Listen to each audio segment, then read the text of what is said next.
Good morning class 5। आज हम लोग अव्यय पढ़ेंगे और उसकी परिभाषा, उसके भेद तथा उदाहरण भी पढ़ेंगे। अव्यय किसे कहते हैं, उसकी परिभाषा क्या है? जिन शब्दों के रूप में लिंग, वचन, कारक इत्यादि के कारण कोई परिवर्तन नहीं होता है उन्हें हम अव्यय या अविकारी शब्द कहते हैं। जैसे कि जब, तब, अभी, उधर, वहाँ, इधर, कब, क्यों, वह, आह, ठीक, अरे, और, तथा, एवं, किंतु, परंतु, बल्कि, इसलिए, अतः, अतएव, चूंकि, अवश्य, अर्थात इत्यादि। ये जितने शब्द हैं इन शब्दों पर लिंग, वचन और कारक इन सब पे कोई प्रभाव नहीं पड़ता है। इन सब पे लिंग, वचन, कारक के कारण कोई परिवर्तन नहीं आता है। इन्हीं शब्दों को हम अव्यय कहते हैं। अव्यय 4 प्रकार के होते हैं: क्रिया विशेषण, संबंध बोधक, समुच्चय बोधक और विस्मयादि बोधक। वह अव्यय जो किसी क्रिया की विशेषता बतलाता है उसे क्रिया विशेषण अव्यय कहते हैं।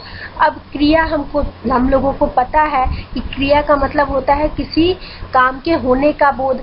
तो यहाँ पे जैसे रोहन बहुत सोता है, यहाँ पे सोना ये क्रिया को बता रहा है, इसलिए यह क्रिया विशेषण अव्यय है। सीता धीरे धीरे बोलती है, यहाँ पे धीरे धीरे यह क्रिया है, इसलिए यह क्रिया विशेषण अव्यय है। वह बहुत थकता है, यहाँ पे थकना, वो चल रहा है तब ना थका वो, तो यहाँ भी क्रिया समझ में आ रही है कि किसी कार्य के होने का बोध हो रहा है, इसे हम क्रिया विशेषण अव्यय कहते हैं। क्रिया विशेषण अव्यय के 4 प्रकार होते हैं: कालवाचक, स्थानवाचक, परिमाणवाचक और रीतिवाचक। तो कालवाचक का मतलब होता है कि वह जिसे किसी काल का बोध हो, यानी कि वह कब हो रहा है, दोपहर में हो रहा है, शाम में हो रहा है, कल हुआ, परसों हुआ, तो किसी काल का बोध हो, इसे हम कालवाचक क्रिया विशेषण कहते हैं। स्थानवाचक, जैसा कि नाम से ही प्रतीत होता है कि किसी के स्थान होने का, किसी स्थान के होने का बोध हो रहा हो, यानी कि तुम वहां मत जाओ, तुम यहाँ आओ, यहाँ जो यहाँ और वहाँ है वह किस स्थान का बोध करा रहा है, तो इसे हम स्थानवाचक क्रिया विशेषण कहते हैं।